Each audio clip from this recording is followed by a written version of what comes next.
covering a story here on CNN in a series called Deadly Fix. Abuse of prescription painkillers in the U.S. Experts are calling it worse than the crack cocaine epidemic in the 80s. It is leading directly to an explosion of heroin use across the country. Yeah, the connection is fascinating and frightening. Heroin deaths spiked more than 80% in New York from 2010 to 2012. Deb Farrick has a remarkable look at this American epidemic. Chelsea is north of Boston, just over the bridge across the Mystic River. And like many other cities and towns across America, police here have seen demand for heroin skyrocket. The growing epidemic is fueled in part by people increasingly hooked on prescription painkillers. What's the most number of times somebody's been arrested? That I've seen? Yeah. Well over 200. And though she grew up in Chelsea, Marie says she wants to move first chance she gets, hoping to run from the addiction she calls a life sentence. You OD'd 5 times. Did you ever once think, why did I wake up? Yes, every single time. Every time I OD'd, I woke up pissed off. I'm like, I'm such a screw up, I can't even die right. Well, I want to bring in clinical psychologist and addiction specialist Howard Samuels. Howard, you're a recovering heroin addict, so I think you have a lot to say on this subject. In that piece, you know, we heard that woman say she'd overdosed 5 times. We heard the cops say he's arrested the same person 200 times. So how do you break a cycle like that? Well, I got to say, I mean, I'm sober 30 years now, and I'm sober because I was arrested numerous times, and the courts mandated me to a treatment program instead of going to prison.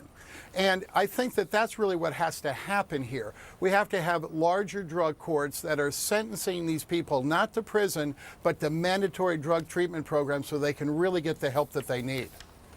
I think so many of us have been shocked by the rise of this. It was interesting to learn why, because of the expense of these prescription drugs. Heroin's cheaper, more readily available. Talk to us, though, about if someone uses, stops, they risk overdose more so. Why is that? Explain that to us. Well, if you stop using opiates for a few days, then when you go back to using the opiate, your tolerance level is much lower. So, but in your mind, you're thinking that you need the same type of shot you had a week ago to get you high, but in reality, you probably need half of that, and that's where the ODs and the deaths happen because they take too much and their body can't handle it. You know, it's interesting. You know, Philip Seymour Hoffman's death was a few months ago now. Obviously, he was doing quite well for himself. But this is affecting people at all economic levels in society, isn't it?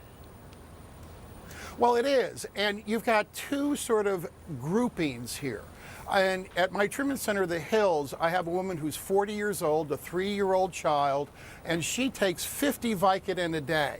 Now, she doctor shops because she has, quote, back pain. Okay? Now, you have a huge group of professionals and women that do not hit the street but go doctor shopping. And then I have an addict at my treatment center that's 22 that is shooting heroin so much he has no veins left. So you've got these 2 types of grouping that create an epidemic with opiate addiction. Well, and what's interesting too is that it often, with some people, it starts with an injury. They start taking a painkiller and they develop an addiction from there, and it's a slippery slope for them.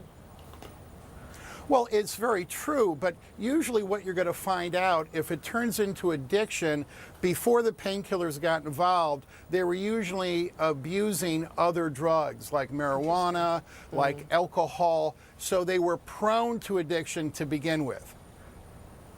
All right, well, we appreciate you joining us, and hopefully we can have this conversation. It sounds as though this is a real issue for the United States. We're going to have to continue to follow it. Dr. Howard Samuels joining us here. We are going to continue the conversation throughout the week here on CNN. You can visit cnn.com/deadlyfix.